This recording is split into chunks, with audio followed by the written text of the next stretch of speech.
देखो स्टूडेंट्स, आज हम बहुत ही इंपॉर्टेंट एडजस्टमेंट के बारे में बात करने वाले हैं। कैसा है ना, ये जो प्रोविडेंट फंड का एडजस्टमेंट है, क्वेश्चन में बहुत ही कम जगह दिया हुआ होता है, तो इसमें हमारा प्रैक्टिस बहुत कम हुआ होता है। तो हमें ये नहीं पता होता है कि कौन सा चीज कहाँ जाएगा, अगर पता भी है तो उसके पीछे बिहाइंड रीजन पता नहीं है, और एग्जाम में गड़बड़ी करके हम आते हैं।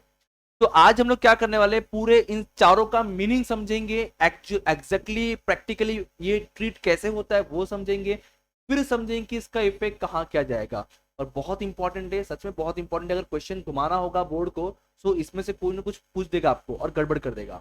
तो ध्यान रखना कि ऐसे कुछ वर्ड, जैसे कि देखो क्या समझता है इंटरेस्ट इन्वेस्टमेंट पे, तो हमें लगता है कि इन्वेस्टमेंट पे इंटरेस्ट मिल रहा है, तो इनकम है, और प्रॉफिट लॉस क्रेडिट में दिखाया तो, और आपका आंसर होता है रॉन्ग। तो इसलिए वीडियो स्टार्ट टू एंड तक देखना है। और यार लाइक शेयर सब्सक्राइब तो बनता ही है, खुद नहीं देखने का, सिर्फ अपने फ्रेंड्स को भी शेयर किया करो। ओके, तो चलो देखते हैं मैं चारों कॉन्सेप्ट के बारे में। कुछ हमेशा की तरह कुछ एग्जाम्पल्स लेंगे, और आप लोग मुझे बताना कि ये कुछ एग्जाम्पल जो है आप कुछ समझता है कि नहीं है, मजा आता है या नहीं आता, कमेंट करके जरूर बताना। ओके, तो अब देखो, हम ये प्रोविडेंट फंड के पूरे कॉन्सेप्ट को समझने के लिए पहले कुछ जो है कैरेक्टर्स लेते हैं हम लोग। मान लेते हैं कि कोई एक कंपनी है, कोई एक बिजनेस है, और पूरा पूरा फाइनल अकाउंट, यहां तक कि लगभग पूरा सब्जेक्ट आपको मैंने बताया हुआ है कि as a company as a business बन के ही सोचना है। As a company as a business बन के ही सारे एंट्रीज पास करनी है, सारे रिकॉर्डिंग करनी है आपको। ओके, सो अब ये जो एग्जाम्पल हम करने जा रहे हैं, आप अपने आप को एम्प्लॉय बिल्कुल नहीं समझना, आप अपने आप को क्या समझोगे, एज अ कंपनी समझोगे, एज अ बिजनेस, कि हम ओनर है, हम कंपनी है, हम कंपनी है, ओनर भी नहीं, हम कंपनी है, हम है बिजनेस। तो जरा समझो, अब एक और है बैंक, जहां पैसा संभाल के रखते हैं एकदम, है कि नहीं। ओके, एंड एक है हमारे पास हमारा एम्प्लॉय। तो ये तीन कैरेक्टर हमने लिया है, हमें एज अ कंपनी सोचना है पूरे एग्जाम्पल में, पूरे लेक्चर्स में। और हमारे पास एक एम्प्लॉय है बेचारा, जो हमारे लिए काम करता है, डेस्क पे ऐसा ऐसा ऐसा ऐसा बैठ के देखता काम करता रहता है। और हमारे पास एक बैंक है जो हमारा पैसा संभाल कर रखता है, और कुछ इन्वेस्टमेंट भी कर सकते हैं वहां पे। तो आपको एज अ कंपनी समझना है। मान लो इसको हमने काम पे रखा हुआ है एज अ सैलरी ऑफ ₹20,000, इसको हम सैलरी देंगे कितना, ₹20,000। और आपको पता है पीएफ क्या होता है, आपको पता है पीएफ, बीएफ की बात नहीं कर रहा हूं, पीएफ की बात कर रहा हूं, पूरी बात ध्यान से सुनना।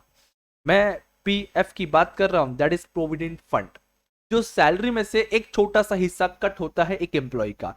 इसको एक्सप्लेन करने के लिए काफी चीज है, लेकिन आपके सिलेबस के हिसाब से, आपके डोके के हिसाब से बताने की कोशिश कर रहा हूं मैं। तो सैलरी मान लो ₹20,000, एक एग्जाम्पल है, कोई दिल में मत ले लेना।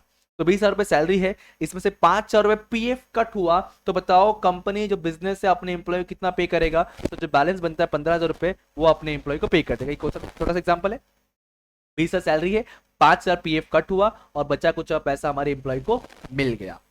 अब देखो, अब कंपनी क्या करता है, बिजनेस क्या करता है, ये जो ₹5,000 है वो लेके अपने पास रख लिया। कौन, हम मतलब कौन, बिजनेस, कंपनी। बिजनेस ने एम्प्लॉय का पैसा लेके अपने पास रख दिया एज अ पीएफ। देखो एम्प्लॉय का पैसा है, एम्प्लॉय को वापस करना पड़ेगा आगे जाकर के। एम्प्लॉय का पैसा हमारे पास है, एम्प्लॉय को वापस करना है। तो जरा सोचो यार, ये पैसा हमारा नहीं है, हमारे एम्प्लॉय का है, तो ये हमारे लिए क्या बन गया, लाइबिलिटीज। क्या बन गया, लाइबिलिटीज। मतलब अगर पीएफ की बात करूंगा, प्रोविडेंट फंड की बात करूंगा, तो प्रोविडेंट फंड कहां दिखेगा, लाइबिलिटी में। क्यों दिखेगा, क्योंकि ये हमारा पैसा नहीं है, हमारे एम्प्लॉय का है, हमारे पास रखा हुआ है, आगे जाके वापस करना पड़ेगा, इसलिए क्या बन गया, लाइबिलिटीज। अब एम्प्लॉय बोलेगा साला मेरा पैसा लेके रखा, ये क्यों लिया, अगर यही पैसा बैंक में रखता मुझे इंटरेस्ट मिलता है कि नहीं, है कि नहीं। तो सुनो, गवर्नमेंट क्या बोलता है या कंपनी क्या बोलता है, सुन मेरे भाई, सॉरी सुन मेरे एम्प्लॉय, तूने 5,000 दिया ना, तो मैं अपने तरीके से एक प्रोविडेंट फंड कंट्रीब्यूशन, उसका क्या बोलूंगा मैं अपने जेब से कंट्रीब्यूट करूंगा 5,000। ये सुनो सुनो, बड़े मजे की बात है, बड़े फायदे की बात है। क्या कंपनी क्या बोल रहा है, हम क्या बोल रहे हैं कि तू इंप्लॉई है, तेरा 5,000 मैंने लिया है, जो मैं आगे जाके वापस करूंगा। मैं तेरी बात एकदम 100% सही है यार, कि तू बैंक में रखे तुझे इंटरेस्ट मिलेगा। तो सुन, तेरा 5,000 कंट्रीब्यूशन हुआ है ना, तो मैं दिल पे पत्थर रख के अपने ₹500 अपने जेब से कंट्रीब्यूट करूंगा। समझो कॉन्सेप्ट को, कौन बोल रहा है, कंपनी। हमें एज अ कंपनी ही सोचना है। कंपनी ने अपने जेब से ₹500 निकाल के कंट्रीब्यूट किया, उसको बोलते हैं प्रोविडेंट फंड कंट्रीब्यूशन।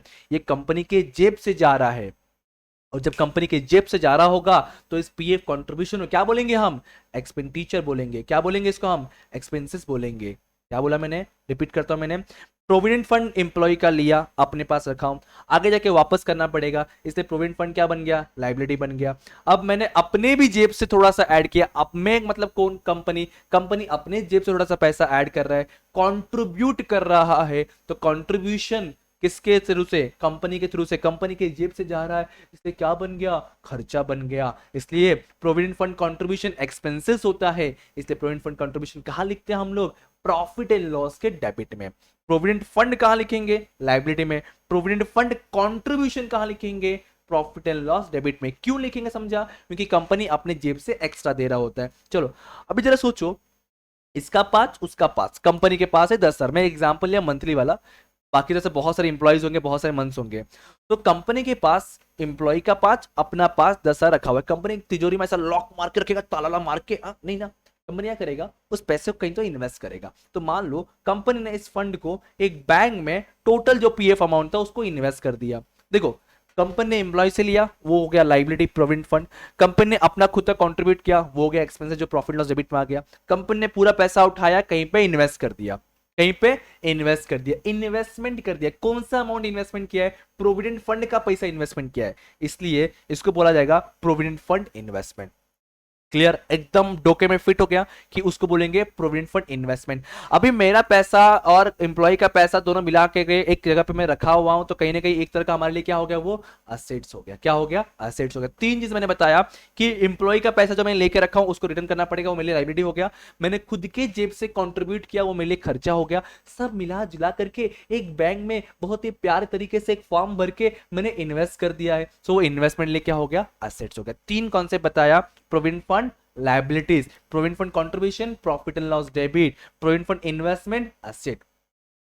भाई बैंक में रखा हूं, इन्वेस्टमेंट किया हूं, मतलब कुछ तो मिलेगा यार, इंटरेस्ट मिलेगा। अब कंपनी वो इंटरेस्ट अपने पास नहीं रखेगा, कंपनी वो इंटरेस्ट लाएगा और आगे जाकर के अपने एम्प्लॉय को देना पड़ेगा। समझो यहीं पे होता है गोलमाल, गोलमाल गोलमाल, ए भाई गोलमाल, ध्यान रखना है यहाँ पे। तो ये क्या बोल रहा हूं मैं कि एम्प्लॉय का जो पैसा उसने इन्वेस्टमेंट करके रखा हुआ है, वो बैंक से इंटरेस्ट लाएगा, उस इंटरेस्ट को वो एम्प्लॉय को देना बाकी है।